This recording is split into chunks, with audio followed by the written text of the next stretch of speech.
الو كاقدريس جلما بلي چیتو قادر نادر كاقدريس الو جملته كاقدريس بخوم قادرم الو كاقدريس بتر شمارش كلو دكم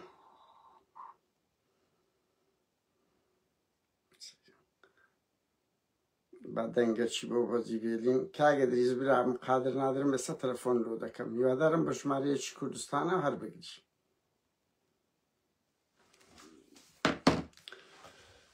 ببورن بلعب خلال التكنيكيان هذا بيتن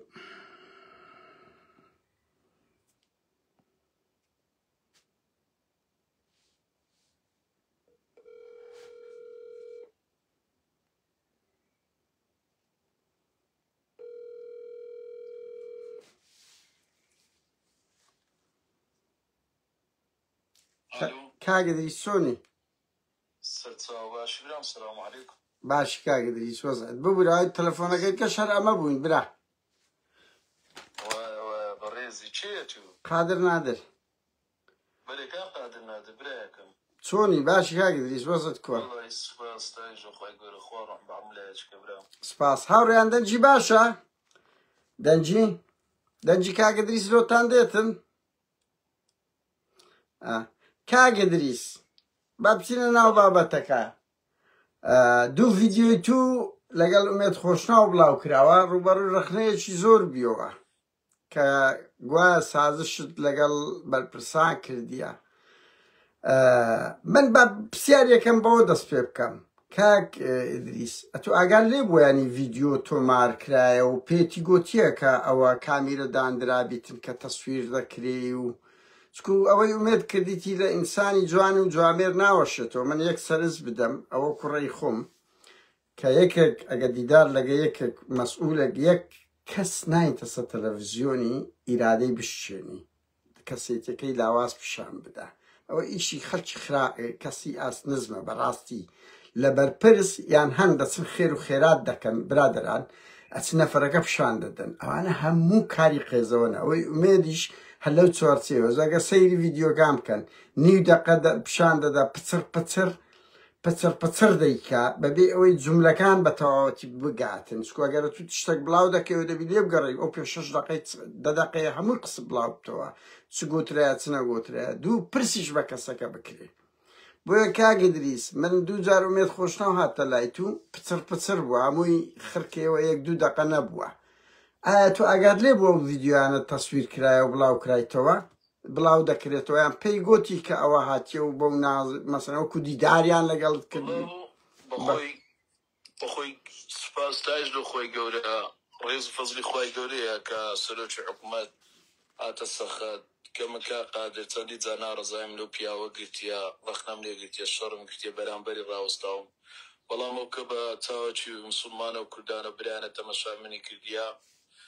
کە هاتە سەخەت ئەوەش ڕێز فەزلی خۆی گەورەیە یعنی ئیساریش نابی دەکە قەپاتە هەموو کوڕە موسڵمانە کوڕە عەشایرێکم خۆت دەزانێ هەر میوانێک بێتە دەبتە ماڵی خۆی وایە بەڵێ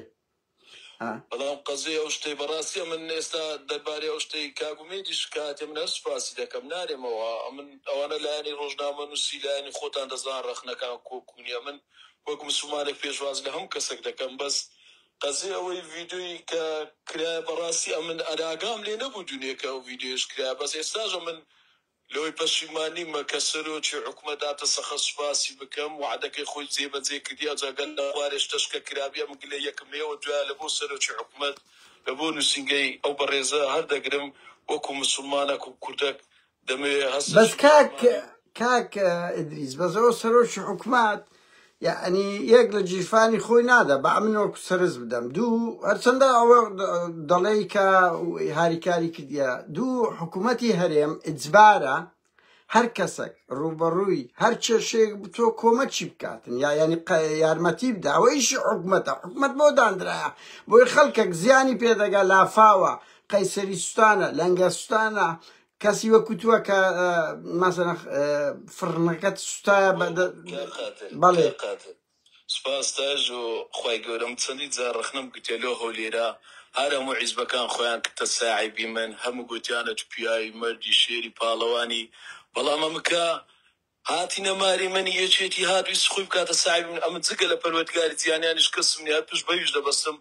أمن يستاج آمادم برامبر حكومة برامبر ناعقب وسم رخني لي بقول مشري لقب كم بر لبو همو مدار كودكم سمانك لبو همو عقل راسك بالودقاري زينا بيخش بس ناعقب طالي سركي بلا موصلوا حكومتها كلا راس من آشتي بجادية بياوتي بجادية كرداني هالبجادية بلى من دستبرياتي وكاري رد كم يبريا كم مو عزبة كانت ياتنا ما رسميا لقم كديا يكتي موقفي بريانا مسلمانا كرداني نبوي بكدار بصيرش حكومة قصي كديا هاد أوج بوا بريانا نوايا كان بنا خزوك سكان بنا صيرش يتمنى كاجار بخوا عفتك بونا نوسا لكن خويا لقد يكتب برادرين انا وما دقرا فرني بفرني بوكو ما تشي بو وضع مكتيكة مكا قاد الوضع كبار دوخة شوادا ما با الله خوز قامنيش بستابا ما لفرني كي خوز قامنيش بستابا ما بلام كا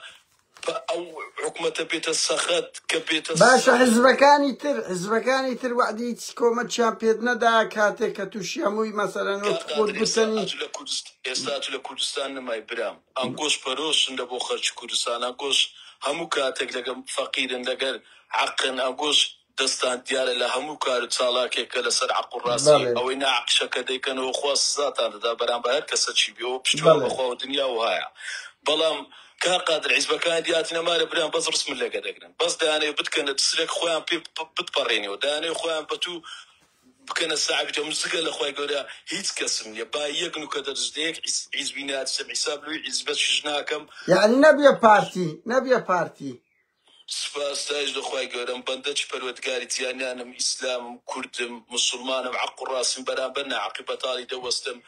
بەرامبەر ئەو پیلانانەش دەوەستم کە خیانەت دەکەن لە ئیسلام لە نیشتیمانەکەیان لە کوردبوونەکەیان لە شەڕەف و ناموس بەڵام هەرگیز ئامادە نیمە کە خیانەتکەم لە حکوومەتەکەم لە هەولێرەکەم لە سلێمانیەکەم لە هەڵەبجەکەم لە کەرکووکەکەم بەس ئەو خیانەت نییە کاگدریز ئینسان دەنجی ناڕەزایەتی بەرز بکاتەوە دژ بە ناعەدالەتی ئەوە نیشتیمان پەروەریە بێدەنجی ئەوە خیانەتە ینی وەک سەرنج بۆ ئەڵای کا قادرە تو ئێستا کە قادر نادر وەنیا بەڵێ ئەتو ئێستا لە هەولێرنی ئێستا لە کوردستانی بە ئەڵڵا ئەگەم خۆ دیفاع لە پارتی ناکەم با یەکن و کە دەرزی دیفاعی لێ ناکەم بەزەها بە ئەڵڵا عیزبانە باش ئەوانیش ئەگە پارتی کوشتوی بڕیتی بردیتی خیانەت کردی هەچ کردی ئەوان خراتریشیان کردێ باشتریشان نەکردێ بەس بە ئەڵڵا خوای دایەتڕنمی دەکاگە بێت و دەسەڵە لایوانەبی خراتریش دەکەن بەس وەرەکەمە چەند جار تووشە وەزعی بمەخۆم کردە قوربانی لە پێناو عەقڵ ڕاستی کەسابە لە پێناو هەموو خەڵکی کوردستان لە پێناو هەموو عەقڵ ڕاستیەک و کەسابەتەکەمان بەس باشە پێم برێ مووقیفوانە برایەتیوانە ئەمن ئەو ڕۆگە سەرۆکی حکومەتی هەر هەمومانە پیاوەکە یان شەڕ دەکەیان ئاشتی دەسەچی برایانە و کوردانی لەو من هینایە ئەمە دەکرێت دەسەر ڕەفسکەمەوە ئەمە دەکرێت برام ئەمە مسلمانە بەس دەکرێ ینی ئەوە ئەرچیتی کاک ئیدریزم سەدبارەی دەکەمەوە حکوومەتە و پارەی جیرفانی باوچی نییە ینی مەسرور بارزانی کە کۆمەچی ئەوە ناز و نعمەت خوای گەورێ و پارەی خوای گەورێ سامانی خوای گەورێ لۆ هەمومانە بەس بە ئەڵڵا ئەو پیاوە ئەو کە سەرۆکی حکوومەتە و کاک مەسرورە ئەمە چەندی جار ئەمن چەندی جار ڕەخنەم لە کاک مەسروری گرتیە کەچی ئەو دەسەچی برایانە مسلمانە و کوردانی لۆمنی ئەمە دەبینێت و خراپی کا قادر بەهەرحاڵ ئەوە دوو بەشە کاک لەناو ئاسایشم لەناو ئاسایش ئەمە گیرا بووم برام بەڵێ ئەمنیا کە بەردا گوتیان ئیدریس گوتم کاکە ئەمن مسلمانم هاوچێ مزگەوت دەکەم ئیسلامەتیم دەکەم کوردایەتی دەکەم بەرامبەر ناعاقیش ڕادەوەستم بەس خیانە ناکەم لە هەولێر لە سلێمانی لە هیزمدارە کوردەک لە هیچ کەسەچی لە بۆ وڵاتەچی لە بۆ بێگانەچی کوردستانی وێران ناکەم شتەچی ناکەم سبێنێ ئەمن خوای گەورە لە خۆم بتۆرێنم بڕەنجێنم چکە من عەقڵ ڕاستیمە بەرامبەر ناعاقبەتاڵی دەوەست گوتیان ئیدریس بڕۆ ئەتو تێکدانە نەبی خیانەت نەبی ئەتمدارە کوردی لێرە بی لە سلێمانی بەسە تویان گرت کاک ئیدریس باو گرەیەش لێ بکەین ئەتو کە جیرایە تێ دەرێت سوپاسی ئاسایشت کرد گوت دەکو میوانیان کردم لۆت گوت قادرم سوپاسی ئاسایش کرد ئەوەی خوای گەورە دەفەرمی ئەوەی دەبینی ئەوی عەقڵ ڕاستە دەی بیجێڕی وایە من لەناو ئاسایش ناریان لەگەم خواردێ بە برایانە دەستیان لە منی مکردیا گوتم برام ئەگە سوکاتی بە من دەکەن یەک شەقی لە من دەدەن ئەوە لەو پەنایە یەک گولەی لەم بدەن گەردەنیشتان خۆش و ئازابی خوا دەزانین دەستیان لە منم کرد لەگە من ئەگە برێم گریا باشە ئەمن فرمێسکمات خوارە گوتم جگە لە خوای گەورە سرم بۆ کەس شۆڕ نەکرێ نامێ سوکات گوتیان ئیدریس أتو كردي أتو أي مسلم بو توانجر كاك إدريس لو توانجرت والله قلتنا كي متسبو خواد زاني كلا أسايش بسكش سيلقا كتموتي يدز قلتني تميوانا بلا ماري منيش دبوي بس ما هذا إخبار ما نبوزش ما نبونك وتسشي ناديا بيلا لا يشتغل تكاش لكلا سبب الشتوى أما وكو كردكم مسلمان أقوى أخلاقك كما أنا كاتما باراستيا أجنا أما شيء ما نبغى لو رخنا يتوقتي لوش تيو بالكو حتى لوش ما توقصش ملوها توا قصص ملوها تخوازا سلوتي حكومات أملو يا دركم كدولة سلوتي حكومات يعني هذا موقف مجيلي بو مسلمان أو يعقل راسيا أو أم مسلمان أو يعقل راسي خوا بي خوش با الله دريم أمن يزمت زاملكنا كم يتبا كانت شناكم لو سلوتي حكومات ولو هيز كسج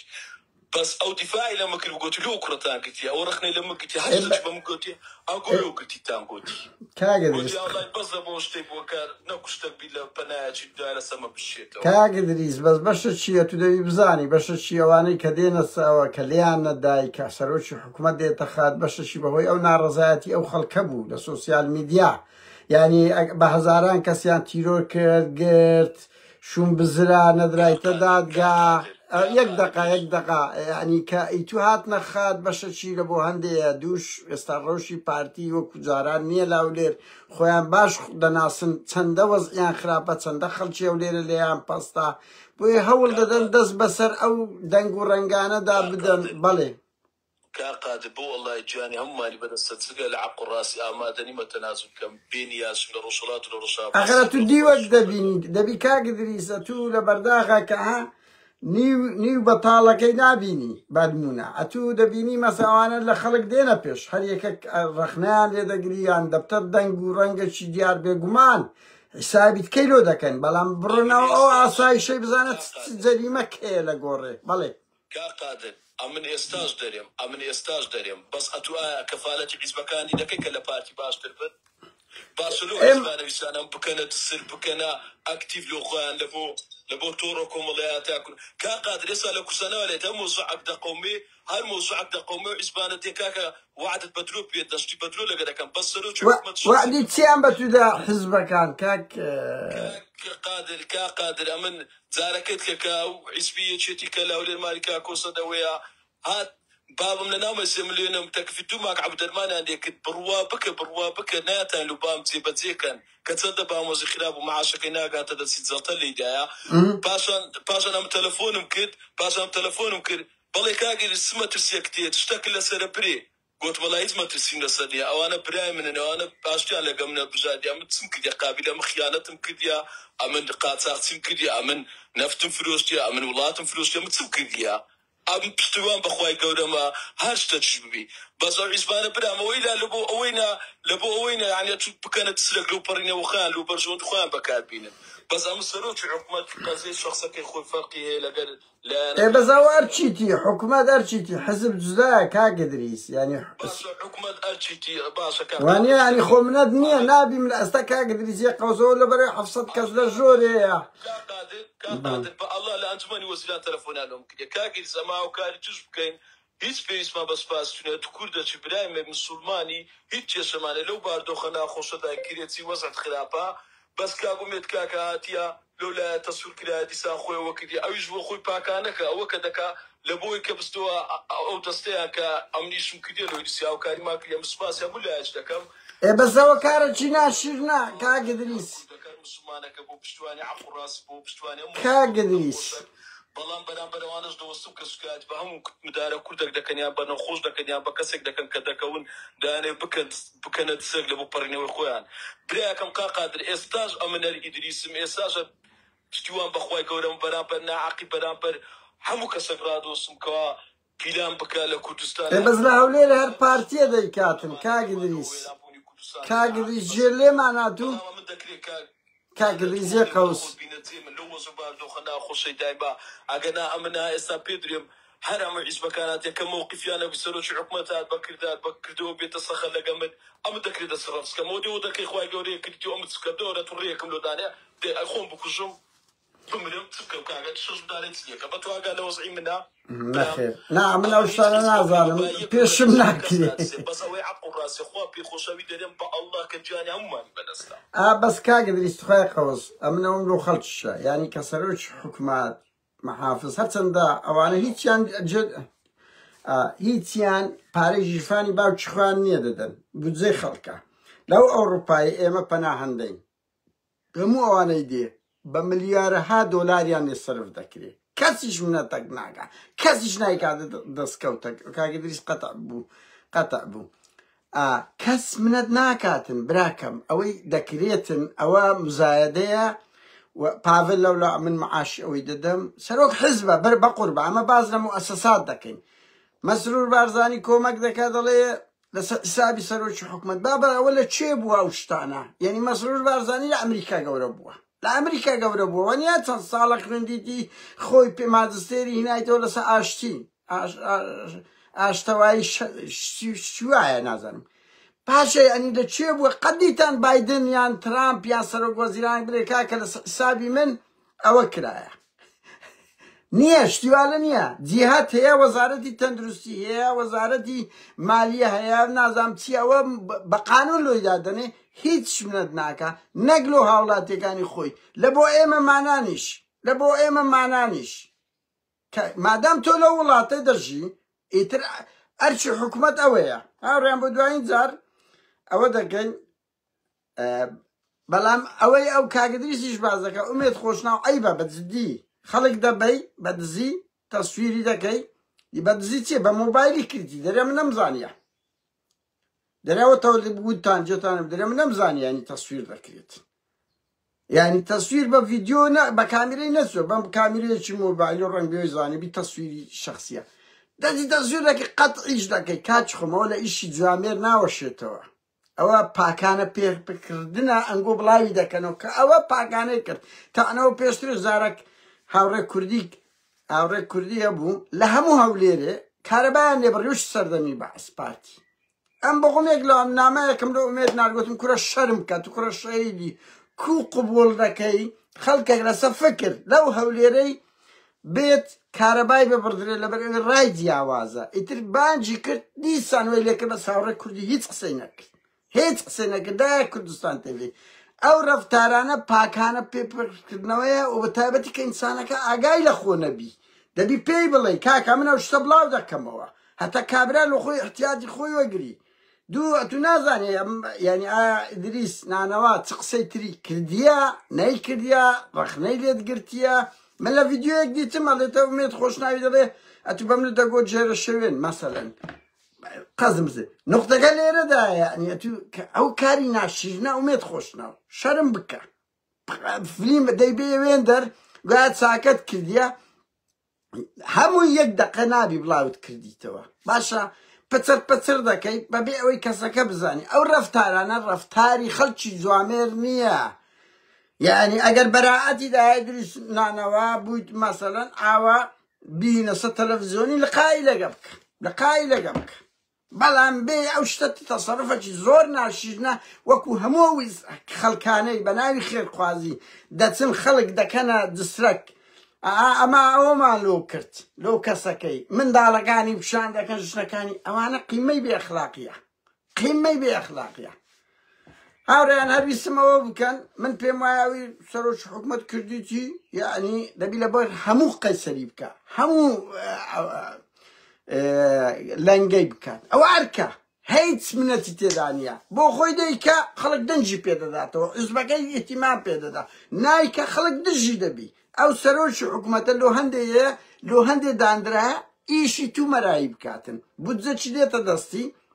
خلق كدنجي بيبدا بو اوي بي خدمت بكا ناك اوي بي بلا بيكات تساكا وبياوتي وكاسيتي خوان اما زور بس قد حكم داري جيشنا بس ديما يعني من اواقصي او ما ارشيتي لو خوي خدمت بكا اتر اجا ايشي باشي كت خلق هريدا بجرتوا دعني لك خلق ايشي خرابش نكدوي بس ناكري بري او منتي منا لسبونغو تساكاي منا لقيتو ازانم زور بتاندرن كره بس بدا بس هاري كاريبكا هيك شي ادريس نانوا كشش من عليه هي بي ايشا باوچي زلطي لده بي گمان اگه لشيطاني شو پاري لو بي او بي باشا ئەو پێی باشە لە ئەزمەیە قوتارێکە چکە هەموو ما قسە دەکەین ئەمن قسە دەکەم دەرێم دەبی خەڵک وابی بەس پێم ناکرێت کۆمەچی ئەو هەموو خەڵکە بکەم بۆیە ئەو دەست وەردەگری جا دەڵێ کوڕ عەشایرم یعنی ئەوی دێتە ماڵ ئەوە دەبی بەڵام ئینسان سەرۆکی حکومەت دەبی نمونەی باڵابی قانونی بی محافظ دەبی کاکە پرەنسیبی ئەخلاقی تێدابی لەبەر ئەوەی یعنی زەلیلکردنی تاچی کورد لە پێناوی مەکسەبێکی حزبی خۆت ئومێد خۆشناو زۆر کارێکی قێزەوەنی و هەرزەکارانەیە ئەوە خەڵکی جوامێر ناکە هەولێری ڕەسە نایکە هاوڕێیان سپاسان دەکەم من دەمەوێت هەر ئەوەندەتان پێ بڵێم ئێوارە دێنەوە لە کە غالب محەممەد سعات 8 ئەوروپا و 9 کوردستان ئەندە قسە و بازە هەڵبژاردن تۆقین دەکەین ئێمە خەڵکی رەخنەگرین ئۆپۆزیسیۆنین نیشتیمانەکەمان خۆشێ بۆی هەوڵ دەدەین جوابی لە کوێ رەخنەیە کە بێ بە چەکوس دەگرین بە تیر لێیان دەدەین ئیشی ما ئەوەیە ئیشی حکومەتیش لە خۆیەوەی دیفاع لە خۆی بکە کاتێک